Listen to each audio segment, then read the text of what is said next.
계신 여러분들 모두의 주님의 은혜가 가득하시기를 먼저 축원드립니다. 오늘은 부활절 셋째 주일입니다. 부활절 설교의 제목을 여러분 혹시 기억하십니까? 부활절 우리가 나누었던 말씀인데요. 기억이 안 나시면은 김동근 목사님 떠오 계시는 끄트머리를 기억하시면 되겠습니다. 끄트머리. 부활은 끝이 아니라 시작입니다. 시작이었습니다. 끝이 아니고 부활이 시작이니까 우리가 부활의 삶을 살아내기 위해서 필요한 게 뭐일까 묵상해 보았습니다.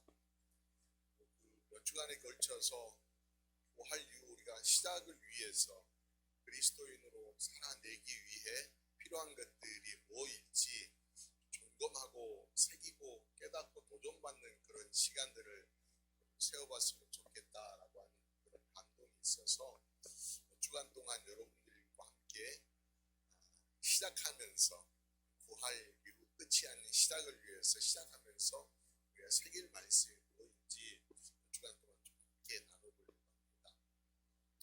첫 번째로 게으름 극복하기 도전 여러분과 함께 하고 싶습니다. 게으름 극복하기. 게으름 그러면 여러분 어떤 동화가 떠오르십니까? 게으름 떠오르는 동화. 개미와 배짱이. 이소부하이면서 여러분 초등학교 다닐 적에 늘 들었던 개미와 배짱이의 이야기가 떠오르실 겁니다. 저도 그렇습니다. 개미와 배짱이 얘기가 떠올랐습니다. 열심히 일한 개미, 개미가 열심히 일하는데 띵가띵가 노래 부르나 부르고 했던 배짱이. 겨울이 되어서 개미는 따뜻하게 겨울을 나고 있는데 배짱이는 먹을 것이 없어서 개미에게 구걸하러 오는 그런 이야기잖아요. 요게 이제 버전이 바뀌었대요. 버전이 바뀌잖아요. 그래서 요즘은 배짱이가 말이에요. 개미가 열심히 일할 때 뭐 한 거예요? 노는 거예요? 아니면은 흙을 돋궈준 거예요? 흙을 돋궈줬다 그렇게 얘기하고요. 나중에 보니까 개미는 그냥 새끼 밥 먹고 살고 있는데 배짱이는요 해외 여행도 가고요 아주 풍요롭게 살고 있더라 그런 얘기. 뭐 요즘 뭐 그렇게 바뀌긴 하지만 그래서 게으름이라고 하는 이 동화 얘기가 우리들에게는 좀 이렇게 쓱 다가오지만 젊은 세대에게는 게으름이라고 하는 게 그런 건가요? 라고 하는 그런 얘기로 다가올 수 있을 거예요. 그런데 게으름이라고 하는 용어를 좀 우리가 한번 살펴볼 필요가 있어요. 우리 국어 사전의 용어로 보면은 이런 정의를 해놓았어요. 무슨 일을 하고자 하는 에너지가 고갈되거나 그것을 상실한 상태 또는 그것을 상실한 행동, 그래서 일 처리가 느리고 일하기 싫어하는 버릇, 이게 게으름이라고 그렇게 생각합니다. 국어사전적 개념이에요. 일하기 싫고 처리가 늦고 이런 버릇이라. 성경적인 그러면은 용어 해설은 어떤지 좀 한번 살펴볼 필요가 있을 것 같아서 제가 올려봤어요. 헬라어로는요 게으름이라고 하는 단어가 아케디아라고 하는 단어가 있어요. 아케디아. 여기 아라고 하는 것은 부정사예요. 부정사. 케디아는 키도스를 이렇게 붙여서 쓰는 거기 때문에 아케디아 여기 보면은 돌보다라고 하는 키도스. 그러니까 돌보지 않는다, 무책임하다라고 하는 것이 헬라어 성경에서 쓰고 있는 게으름의 정의라고 하는 거예요. 그러니까 돌본다라고 하는 거, 뭔가를 돌봐야 되고 뭔가 책임져야 될 일들을 하지 않고 있는 것이 결국은 성경적인 게으름이다 이렇게 정의할 수 있겠죠. 그런 의미에서 하나님이 말씀하시는 게으름에 대해서 성경은 좀 죄라고 이렇게 규정하고 있는데 왜 게으름을 죄라고 얘기를 했냐면은 결국 하나님의 뜻을 따르지 아니하고 나태하게 행동하고 느리게 행동하고 하는 것을 죄라고 여기십니다. 게으른 게 죄입니까? 이렇게 얘기할 수도 있겠지만 그런 의미에서 성경적 관점에서의 우리가 어떤 시선을 좀 잠깐 수정을 하시고요. 오늘 본문이 우리에게 들려주는 이야기들을 통하여서 게으름을 어떻게 그러면 극복할 수 있을까? 하나님의 뜻으로 어떻게 이렇게 수정하며 나아갈 수 있을까라고 하는 거에 초점을 두고 함께 말씀을 나눠보았으면 좋겠습니다. 역대하 29장 요 말씀은요, 히스기야라고 하는 왕이 왕으로 등극한 직후의 이야기입니다. 역대하 29장 3절 요 말씀, 오늘 본문 읽지는 않았는데 3절에 보면 이런 얘기 나오잖아요. 첫째 해 첫째 달에 여호와의 전 문들을 열고 수리하고, 그러니까 히스기야가 왕으로 된 다음에 첫 번째 해에 그가 왕이 되었던 첫 번째 달에 뭘 했다고요? 여호와의 전 문들을 열고 수리했대요. 그러니까 이 일을 이렇게 했다라고 하는 것들을 딱 보면은 뭔가 굉장히 긴박하게 지금 왕이 일들을 처리하고 있다라고 하는 것을 이해할 수 있잖아요. 이렇게 긴박했다, 또 이걸 좀 마음에 두고 있었다라고 하는 것들이 촉박하게 움직였다라고 하는 것들이 그냥 이렇게 된 게 아니라는 거예요. 뭔가 심각하게 히스기야 왕이 지금 이 일들을 해야 되겠다라고 하는 긴박한 마음이 왕에게 들었다라고 하는 거죠. 그도 그럴 것이 오늘 본문 8절 말씀 보면은 이런 얘기를 전하고 있어요. 여호와께서 유다와 예루살렘에 진노하시고 내버려 두사 두려움과 놀람과 비웃음거리가 되게 하신 것을 너희가 똑똑히 보는 바라, 이런 얘기를 해요. 여기에서 하나님이 진노하셨대요. 버리셨대요. 그래서 이스라엘 남유다 사람들이 비웃음거리가 된 것을 그들이 직접 경험했다는 거예요. 도대체 무슨 일이 있었을까? 요 이야기 바로 직전 28장에 보면은 히스기야 왕의 아버지였던 아하스가 나라를 다스릴 적에 이야기들을 좀 이렇게 묘사해 놓은 구절이 있는데요.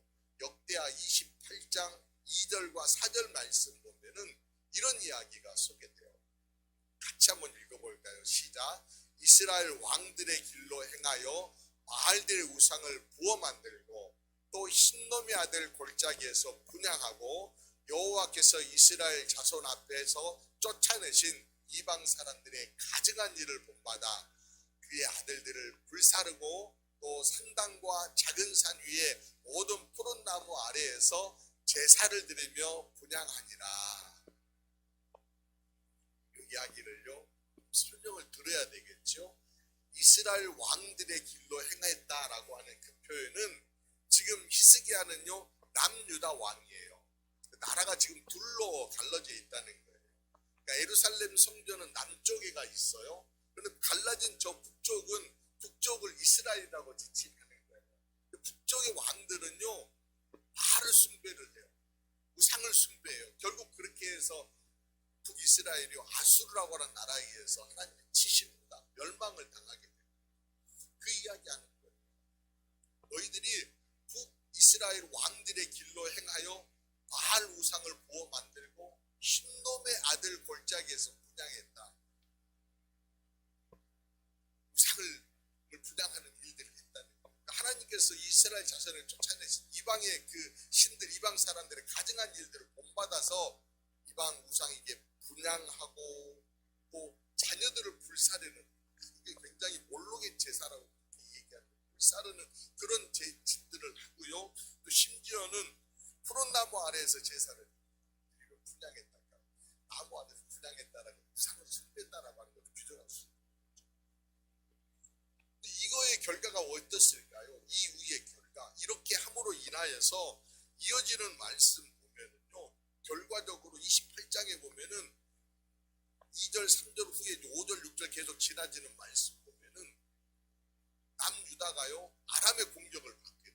그래서요 처참하게요 많은 사람들이 전쟁으로 인하여 죽습니다. 또 북이스라엘과 전쟁하면서 또 많은 사람들이 또 죽습니다. 그러니까 전쟁이 일어나서 남쪽에 있는 사람들도 결국 많은 사람들이 희생을 당하고 전쟁으로 인하여 처참한 꼴을 맞이하게 되었는데, 이 모든 원인들이 뭐라는 거예요? 결국 이스라엘 왕들이 행하였던 북왕국 이스라엘 왕들이 행하였던 그 길, 우상을 숭배하고 우상에게 분향하고 가증한 일들을 따라가는 것들로 인하여서 그런 일들을 하겠다라고 합니다. 아버지 아스가 그런 것을 히스기야는 보았어요. 그러니까 이건 끊어내야 되겠다라고 생각했을 거 아니에요. 그가 왕이 된 첫 번째 해, 첫 번째 달에 여호와의 성전문을 활짝 열고 성전을 수리해요. 그리고 나서 레위 사람들을 전부 불러보고 하는 얘기가 오늘 본문의 6절 7절 말씀 보면 이런 얘기를 합니다. 우리 조상들이 범죄하여 우리 하나님 여호와 보시기에 악을 행하여 하나님을 버리고 얼굴을 돌려 여호와의 성소를 등지고 또 낭실문을 닫으며 등불을 끄고 성소에서 분향하지 아니하며 이스라엘 하나님께 번제를 드리지 아니하고, 그러니까 문이 닫혀 있었다라고 하는 거예요. 문을 열었다라고 하는 것은 성전을 어떤 지금 뭐 청소한다, 뭐 성전을 정화한다라고 하는 그런 의미도 있지만은, 야, 우리가 지금 성전이 닫혀져 있어서 왜 닫혀져 있었지? 하나님을 등진 거야. 하나님을 버린 거야.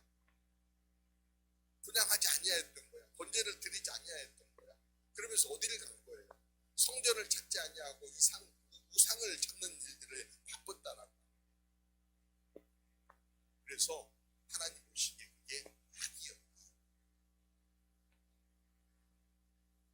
히스기야는 지금 그런 것들을 다시 회복해 내야 되겠다라고 하는 마음으로 이스라엘 레위 사람들에게 이래서는 안 된다. 저버리고 하나님을 저버리고 등 돌리고 분향하지 아니하고 번제 드리지 아니하는 이 백성에게 하나님 분노하신 것이니까 결국 돌이켜야 된다라고 하는 그런 얘기를 하면서 제안을 합니다. 11절 내 아들들아 이제는 게으르지 말라. 여호와께서 이미 너희를 택하사 그들 앞에 서서 수종 들어 그를 섬기며 분향하게 하셨느니라 라고 하는 말로 그들에게 돌이키라. 게으르지 말자라고 하는. 자, 이게 게으름이라고 하는 얘기를 처음 제가 용어를 설명하면서 무책임하다라고 하는 그런 얘기를 했습니다. 그러니까 하나님을 향하여서 책임지고 살아야 될, 책임감을 가지고 살아야 될 사람들이 하나님을 향하여서 책임 있게 살지 못했다라고 하는. 그러므로 그걸 게으르지 말라 이렇게 표현하는 거예요. 그러니까 용어로 그냥 단순하게 게으르지 말라라고 하는 것을 보면은 이스라엘 백성들이 다 배짱이가 되었나 이렇게 생각하실 텐데, 하나님을 향한 마음을 저버리고 우상에게 돌아갔다는 거예요. 하나님에 대해서 무책임한 행동들을 했기 때문에 결국 돌이켜야 된다라고 하는 얘기로 히스기야가요 레위 사람들에게 이스라엘 백성들에게 전하고 라고 하는 생각이 드시죠. 게으르지 말라라고 하는 얘기가 아니구나. 이렇게 나태하게 생각하면 나태하지 말자라고 하는 그런 얘기가 아니구나 이렇게 생각하실 수 있는데요. 깊숙이 좀 생각하십시다. 게으름이라고 하는 속성이 결국은 하나님에 대해서 게으르지 말자라고 하는 거잖아요. 근데 하나님에 대해서 게으르지 말자라고 하는 얘기는 결국 하나님의 뜻에 대해서도 게으르지 말자라고 하는 것입니다. 그런 의미에서 여러분 게으름의 속성을 한번 보세요. 게으른 사람들이 자주 하는 얘기가 있어요. 핑계. 뭐든지 다 핑계대요. 뭘 좀 합시다 그러면 몸이 아팠어요. 힘들었어요. 이런 얘기예요. 잠언에 보면은 그 특징 하나를요. 잠언 22장 13절에서 딱 찌르는 말씀 하나, 아주 재미있는 표현 하나 들어서 얘기합니다. 22장 3절 같이 한번 읽어봅시다. 시작. 게으른 자는 말하기를 사자가 밖에 있은즉 내가 나가면 거리에서 지키겠다 하느니라. 뭔가 이렇게 확 와닿는 그런 마음이 들지 않나요? 아니 거리 나가면 사자가 있어요. 무서워요. 밖에 못 나가겠어요. 라고 한다는 거예요. 사자가 지금 자기를 잡아먹으면 달려온다. 이렇게 핑계한다라고 하는 거죠. 여러분 게으른 사람들은 그렇습니다. 핑계가 많습니다. 물론 시간이 없어. 몸이 불편해.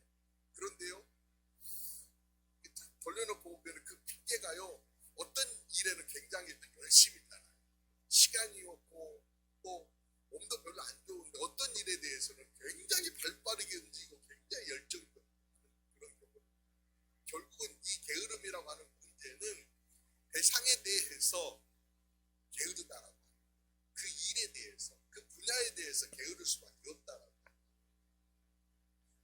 면에서 우리가 이 게으름을 극복하기 위해서 특별히 하나님을 향하여서 게으름이라고 얘기했습니다. 하나님을 향한 게으름을 극복하기 위해서 우리가 지내야 될 게 뭐인지를 히스기야가 전해준 오늘 본문 11절 말씀 중심으로 살펴보십시다. 11절 말씀 다시 한번 읽어봐요. 시작. 내 아들들아 이제는 게으르지 말라. 여호와께서 이미 너희를 택하사 그 앞에 서서 수종들어 그를 섬기며 분향하게 하셨느니라. 아멘. 저는 이 말씀에서 첫 번째 우리가요 이 게으름을 극복하기 위해서 너희를 택하사라고 하는 말씀이 딱 꽂혔습니다. 너희를 택한다라고 하는 것은 우리가 누구인지에 대해서 먼저 새겨야 된다라고 하는 거예요. 정체성을 발견하고 소명을 찾자라고 하는 거죠. 난 누구인지. 하나님이 하나님의 사람들을 택하는 이야기의 첫 번째 이야기는 아브라함부터 시작을 합니다. 아브라함을 택하시면서 창세기 12장 3절에서 하나님이 아브라함에게 이런 말씀을 하세요. 내가 너로 큰 민족을 이루고 내게 복을 주고 내 이름을 창대케 하리니 너는 복이 될지라. 요 내용을 자세히 들여다보면 하나님께서 아브라함을 부르실 때 아브라함에게 분명한 너를 통하여서 뭘 하겠다라고 하는 목적을 분명하게 새겨주시는 거예요. 너 큰 민족 이루게 할 거야. 너에게 복 줄 거야. 너 창대케 할 거야. 너는 복이 될 거야. 이런 어떤 목적의식을 심어줬다라고 하는 거죠. 하나님이 택하신다라고 하는 것은 단순하게 여기 많은 사람들에게서 이렇게 딱 뽑아서 넌 내 거야 라고 그냥 내 품에 안았어 이걸로만 끝나는 게 아니라는 거예요. 너를 통하여서 내가 뭔가 분명히 하겠다라고 하는 하나님의 목적이 그 안에 담겨 있다라는 거예요. 여러분 모두가 하나님께서 택하시고 택함받은 자녀인 것을 여러분 새기시기를 주님의 이름으로 부탁드립니다. 내가 하나님께 택함받고 하나님 나를 부르신 자이다라고 하는 그런 사명의식, 그런 소명의식이 우리 가운데 있어야 된다는 거죠. 소명의 이야기들을 하려고 할 적에 출애굽기 3장을 보면은 모세가 하나님께 다시 또 부름받은 그런 이야기가 나와요. 모세가요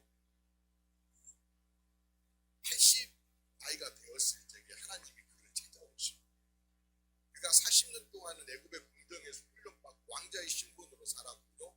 그리고 40년은 광야에서 목동으로 그렇게 삶을 살고 있을 때 양치는 일들을 하고 있어요. 하나님께서 그를 찾아오시고 양치고 있는 그를 끌어서 이스라엘 민족들을 끌어내는 그런 일들을 시키시겠다. 양치는 일이 괜찮은 일이니까 너 이거 그만해라라고 하나님 부르시는 거 아니에요. 오해하시면 안 돼요. 그가 해야 될 일이 양치는 일이 아니고 이스라엘 민족을 끌어내기 위한 일이기 때문에 그를 양치는 일들을 중단시키시고 그를 끌어서 이스라엘 민족을 끌어내는 일들을 시키시고 그러면서 그가요 처음에는 뭐라고 합니까? 하나님 말 잘 못하는 사람이다 아시잖아요. 아이고 나 지금 저쪽 나라에서 살인을 저지르고 온 사람이에요. 내가 어떻게 그 사람들 앞에 서겠습니까? 그 사람들 앞에 서면 그 사람들이 나 분명히 가만두지 않을 거예요 라고 하는 그런 두려운 마음들이 있었어요. 그래서요 하나님과 마치 시험하게 줄다리기 밀당을 합니다. 난 아무것도 안 한다니까. 내가 쥐고 있는 지팡이 가지고 뭐 하겠어요. 지팡이 던져봐라. 꼬리 잡고 꼬리 잡으면 저기 대가리가 날아와서 나를 물때 잡아봐. 잡습니다. 품에다가 정도고 하여튼 몇 가지 과정들을 거치면서 그가요 하나님이 나를 쓰시려고 나를 부르셨구나라고 하는 그런 마음들을 딱 품게 돼요. 그러고 나니까 어떻게 돼요? 그의 걸음이요 애굽을 향하여서 걸어가게 됐습니다. 우리가요 소명의식이 있고 해야 되었던 목표의식이 사라지게 되니까 자꾸 흐트러지는 거예요. 뭔가를 할 일에 대한 분명한 소명이 생기면 삶이 달라지고요. 생기 있는 삶으로 전환되기 시작을 합니다. 삶이 전환되려고 하면은 삶의 목표가 분명해야 된다는 거예요. 분명한 목표가 없으니까 자꾸 흐트러지는 것이고요. 견눈질하게 되는 것이고요. 곁길로 가게 되는 것이고요. 기웃거리는 거예요. 여러분 하나님께서 우리에게 주시는 소명을 발견할 수 있기를 바랍니다. 소명의 불꽃이 내 안에 타오를 적에 내가 정말 하나님 하나님께 택함받은 하나님의 자녀이다라고 하는 그런 정체성을 발견할 적에 내 안에 마치 그 마음 가운데 스파크가 일어나서 불꽃이 타오르듯이 목표를 향하여서 전진해 갈 수 있다라고. 그리스도인들이 바로 그런 정체성을 회복해 내야 된다라고. 제가 한 주간 동안 설교 준비하면서 책을 한 권 만났어요. 아주 귀한 책인데요. 한옥 목사님이 쓴 아멘 다음이 중요하다라고 하는 책이에요. 아멘 다음이 중요하다. 우리가 아멘 그러면은 그걸로 딱 끝난 것으로 생각을 하는데 아멘이 끝이 아니라는 거예요. 아멘 그 다음이 중요합니다. 책의 서문에 있는 내용인데요. 이런 내용이 있어요. 스크린 잠깐 넘겨주셨어요. 갤리 부분에다 내가 썼어요. 아멘은 끝이 아니라 시작이다. 부활 끝이 아니라 시작 그렇게 했는데 한옥 목사님도 그 아멘 끝이 아니다 시작입니다 이렇게 해놨더라고요. 그래서 그게 제가 딱 꽂혔어요. 그러면서 내용을 쫙 보니까요 이런 내용. 우리가 세상 살아가다 보면 악한 세상에서 그 은혜를 실천하는 아멘 인생으로 살아낸다라고 하는 굉장히 쉽지 않다라고 하는 그런 말씀이죠. 그러죠 여러분들. 세상 속에서 우리가 살아내려고 하는데 그 삶이 결코 녹록한 삶이 아니에요. 만만한 삶이 아니에요. 교회에서 정말 신앙 좋고 인정받는 사람이다 하더라도 결국 세상의 파도 앞에 딱 서게 되면은 어이없이 그냥 무너져 내리는 그런 모습들을 수도 없이 지켜본다는 거예요. 근데 세상에서 승리하며 살려고 하면은 어떻게 해야 될까? 우리의 마음의 틀, 영혼의 태도들을 조금 더 확실하게 개조해야 된다라고 하는 그런 말씀을 주셔요. 그러면서 단순히 종교 생활에 익숙해 가는 것이 아니라 하나님 말씀에 내 영혼 깊숙하게 새겨지고 완전하게 포맷이 돼야 된다라고 하시는 그런 말씀하면서 문화가 바뀌고요, 마음이 바뀌고요, 생각이 바뀌어야 한다. 그럴 때에 강인하고 신실한 자세를 가지고 이게 외로움을 좀 이겨내면서 이게 정말 그 세상 가운데서 그래 나 하나님의 사람이야. 나 하나님 택하신 사람이야 라고 하는 그런 마음들로 굳건하게 살아낼 수 있다라고 하는 거예요. 그런 얘기를 하면서 아멘은 입으로 하는 것이 아니라 뭘로 한다고요? 삶으로 해야 그런 얘기였어요. 가슴이 확 꽂히는 것 같았어요. 마음이 확 꽂히는 것 같았어요. 쉽지 않은 요청입니다. 정말 쉽지 않은 요청입니다. 그렇게 살아낸다라고 하는 것이 말처럼 쉽습니까? 쉽지 않아요. 그런데 저는 이걸 뒤집어서 한번 생각해 보았어요. 아멘하고 다음 살아내는 것이 쉽지 않은 일인데 쉽지 않은 일이니까 쉽지 않은 일들을 걸어낼 때에 얻는 신앙의 맛이라고 하는 것이 있다. 이 맛을 모르니까 이 기쁨을 모르니까 이 행복을 모르니까 우리가 자꾸 타협하고 넘어진다라고 해요. 맛을 알면은요 이게 어떻게 표현이 안 돼요. 표현이 맛을 알면 그 맛을 알면은 중단시키려고 해도 중단이 안 되는 거예요. 마치 중독된 맛처럼 그 맛을 찾아내잖아요. 제가 몸이 찌뿌둥하니까요 땡기는 맛이 있습니다. 뭔 맛이 땡겨요? 여러분 몸이 찌뿌둥하고 그러면은 뭐가 땡기시던가요? 달달한 국물 땡기잖아요. 신앙의 맛도 그런 거예요. 내가 살아내다 보니까요 정말 주님과 함께 살아내는 것들이 행복하고 신앙 생활하면서 승리하는 기쁨을 누렸을 적에 그 누렸던 그 맛, 그 칼칼한 맛들이 내가 힘들고 어려울 적에 또 땡기면서 생각나고 이끌려 가더라는 거죠. 그런 의미에서 우리가 하나님의 사람이다라고 하는 소명의식을 가지고 당당하게 살아내려고 하면은 아멘 다음의 삶이 중요해요. 자녀답게 살아내는 것들이 중요하다. 제가 지난주에 집수리 119 우리 시작했다고 그랬잖아요. 스타트. 첫 번째 제가 봉사를 잠깐 나갔는데 이번 봉사에 주로 한부모 가정 또는 그 외국인 이주민들 돕는 그런 가정 집수리를 하시더라고요. 근데 그 집들을 이렇게 탐방하면서 수리를 해주는데 집 안내를 해주시는 분이 계셨어요.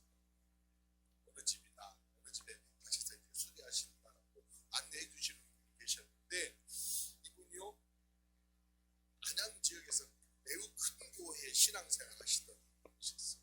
교회 안에 갈등이 생겨가지고 시험이 들어서 지금은 교회를 안 나가고 계시는 분이에요.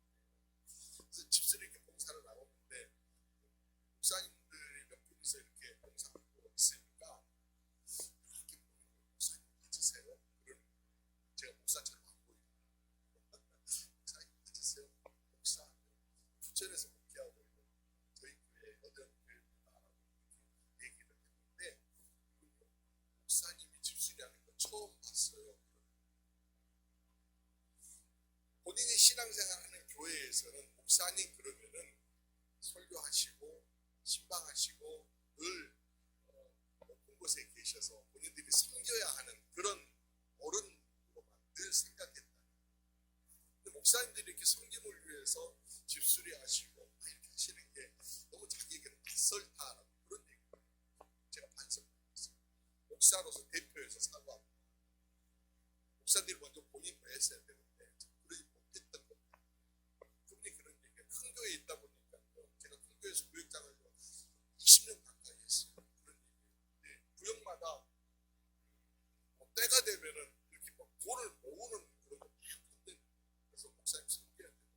그런 일들을 굉장히 많이 했다는 거예요.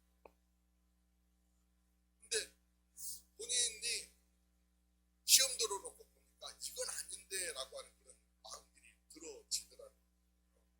그러면서 시험 들어서 지금 교회 안 나가고 어느 교회 가야 될지 모르겠다고 강화한다고 그래서 한양이라고 그러니까 우리 교회 나오시라고 그러니까 조금 그래서 가까운 데 제가 찾아보고 있어요. 좋은 교회 있을 겁니다. 원하시면 제가 교회 소개시켜드릴게요.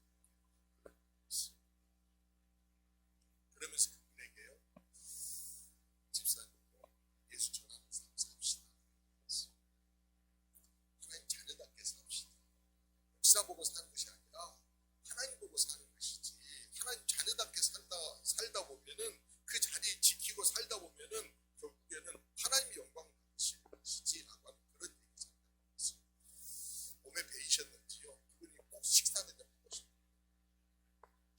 우리가 산다니까 그분이 사셨어요. 식사를 잘 대접받았어요. 그럼 또 돌려드려야 되잖아요. 커피 사드렸어요. 목사님이 사주신 커피 처음 먹어봤네. 야, 도대체 그 교회는 어떻게 된 교회인지 목사님이 사주시는 커피 먼저 드셔보고 그런 생각이 들었어요. 그렇습니다, 여러분들. 그 자리를 지키는 거예요. 그 자리를 지키는 게 뭐겠습니까? 내가 누구인가? 라고 하는 것을 새기는 거죠. 나 하나님의 택함 받은 자이다라고 하는, 하나님께서 나를 사용하시기를 원하신다라고 하는 목적의식, 소명의식을 너무 분명하게 보고 게으름을 극복하시기를 주의 축원합니다. 두 번째, 또 11절 말씀 보면요, 이런 말씀이 있어요. 그 앞에 서서 수종들어 그를 섬기며 분양하게 하셨다.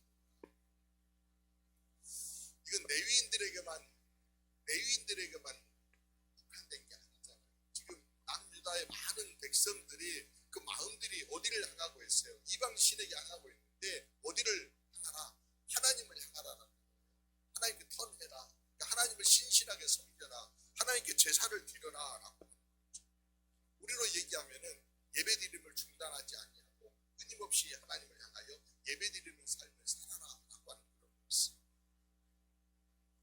예배드림이라고 하는 시간들, 지금 여러분 정말 마음 모아서 정성 다해 예배를 드리고 계십니다. 물론 지금 시간은 설교를 듣고 계시는 시간이지만 이 모든 것들이 다 드림의 시간이지 않습니까? 근데 드림 할 때에 주님께 드릴 적에 이 드림의 시간이 드림으로만 끝나나요? 내가 뭔가를 비워서 하나님께 드렸더니 하나님은 나에게 새로운 것들을 채워주시는 시간이지 않습니까? 나를 돌아보게 하는 성찰을 세워주시고요, 내 삶을 교정시켜주시는 체험을 주시고요, 그리고 내가 달려낼 수 있는 다리에 힘을 주시고 어깨에 힘을 북돋주시고 마음에 용기를 북돋아주시는 그런 시간들을 우리가 체험을 받지 않습니까? 도리어 드림은 새로운 체험을 위한 시간이다라고 하는 거예요. 그런 측면에서 이 시간은요, 우리에게 결코 없어서는 안 되는 소중한 시간이다. 우리가 하나님을 예배하고 하나님께 올려드리는 것이지만은 하나님은 이 예배 시간을 통하여서 나의 삶을 지지해 주시고 지켜주시고 방향을 잡아주시는 시간이라는 거죠. 그런 의미에서 예배는요, 나의 삶에 있어서 격려히 쌓아나가는 반석과 같은 것이다 라고 저는 생각합니다. 예배가요, 점점점 쌓여지고 쌓여질 적에 나의 삶의 기틀들이 든든해진다라고 하는 거죠. 어느 분이 그럽니다. 어떻게 하면 신실한 그리스도인이 될 수 있을까요?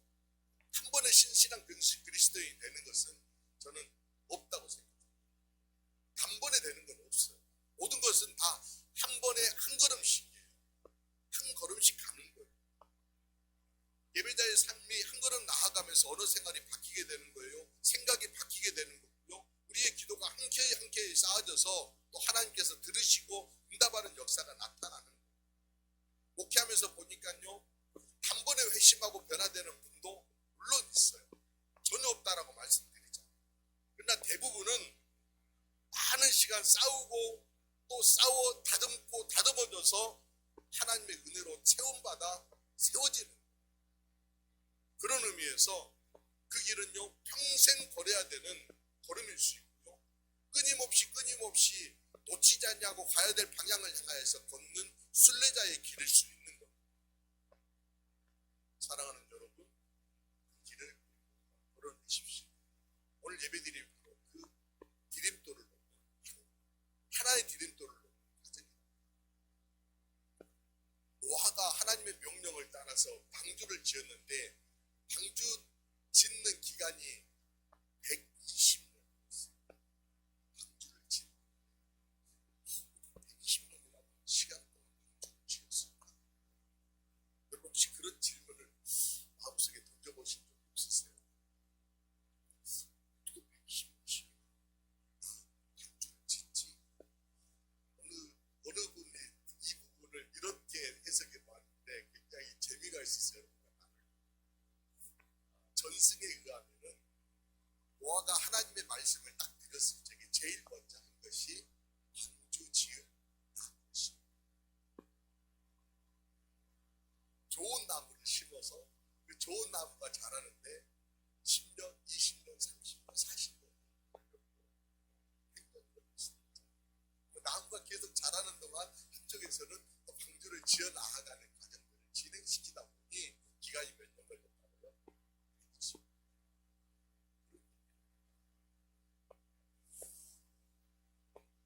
하나님 앞에 신실함으로 살아낸다라고 하는 것, 하나님의 사람으로 세움받는다라고 하는 것이 단번에 되는 게 아니라는 거죠. 하나하나 켜켜이 쌓아나가다 보면 어느 순간 신실함으로 세웁니다. 그런데 이 신실함으로 가기 위한 첫 번째 단추는 뭐예요? 예배드림의 순종입니다. 그 순종의 길들을 걸어 나아갈 적에 어느 순간 하나님께서 베드로후서 말씀 보면 좀 이해가 더 빠릅니다. 베드로후서 1장 5절과 7절 말씀 같이 한번 볼게요. 베드로후서 5절에서 7절 같이 읽어볼까요? 시작. 그러므로 너희가 더욱 힘써 너희 믿음의 덕에 지식에 절제에 인내에 경건에 형제 우애에 사랑을 더하라. 다음 단계로 마치 이렇게 넘어가듯이 계속 확장해 나아가고 있는 것이 보이죠. 거기에 끝자락에 더하기. 더한다라고 하는 것은 행동의 습관들을 보탠다라고 하는 거. 하나하나 켜켜이 보태 나아간다. 그러다 보면 그것이요, 습관이 되어지고 습관이 어떤 우리의 삶의 방향들을 이렇게 결정하고 운명들을 결정하게 된다는 것이죠. 우리가 거듭날 때 하나님께서요, 한 번에 우리를 딱 다듬어가지고 거룩한 습관 여기에 딱 받아라 이렇게 딱 주신 것이 결코 아니라 우리 스스로가 하나님께서 우리 영혼 안에 이루시기를 원하는 초자연적인 역사를 기초한 거룩한 습관들을 끊임없이 이렇게 만들어 세워가야 된다라고 합니다. 그러다 보면은 예수 믿는 사람들이 부지런하다라고 하는 그런 얘기하는 게 시간을 더 쪼개야 되기 때문에 더 부지런해요. 하나님을 위해서 더 열심을 내야 되고요. 또 세상에 대해서도 더 열심히 살아야 되니까 그 시간을 쪼개면서 살다 보니 부지런할 수밖에 없는 거죠. 그러다 보면 어느 순간 하나님을 향하여서도 우리가 든든한 신실한 하나님의 사람으로 딱 설 뿐만 아니라 세상을 향하여서도 세상을 이끌어 나아가는 그런 사람으로 서게 될 것입니다. 거룩한 습관을 지녀내시면서 게으름을 극복해 가시기를 바랍니다. 그리고 신실함으로 여러분 무장에 나아가시기 바랍니다. 그리하여 세상을 이끌어가는 하나님이 정말 쓰시고자 하시는 그런 세상의 리더로 서시기를 주의 이름으로 축원합니다. 히스기야가 우리에게 전해주는 게으름 극복하기를 있습니다. 택함받은 정체성을 가져가십시다. 예배 조석들 먹으면서 거룩한 습관을 함께 쌓아 나아가시면서 하나님의 사람들로 세워 기도드리겠습니다. 거룩한 자녀로 택하신 하나님 아버지, 부름받은 자답게 신실하게 살아내도록 말씀으로 이끌어 주심에 감사드립니다. 게으름을 경계하고 오직 주님 주신 소명의 불꽃을 더하여 주셔서 복음의 증거자로 하나님 나라를 세우는 일꾼으로 우리를 사용하여 주옵소서. 이 시간 예배자로 우리를 부르시고 세워주신 하나님, 먼저 돌아봄의 시간으로 부족함을 채우게 하시고 흐트러진 방향을 온전하게 하시는 주님으로 다시 조종하며 걷게 하시니 감사합니다. 예배의 삶을 중단하지 않고 신실함과 거룩함으로 무장하고 거룩한 습관들을 세워내므로 세상 가운데서 빛이 되어지고 소금이 되어지며 세상을 이끌어 나아갈 리더들로 이 땅 가운데 서게 하여 주옵소서. 한 주간도 풍파 중에도 지켜주실 주님, 주님과 함께 날아오르며 기쁨과 평안의 은총을 누리게 하시며 아멘 이후의 삶을 능력 있게 펼쳐 나아가 주님께 영광 돌리고 주님의 기쁨으로 매 순간 거룩한 산제사를 올려드리는 하나님의 자녀들이 되게 하여 주옵소서. 믿사옵고 우리를 구원하신 주 예수 그리스도의 이름으로 기도드리옵나이다.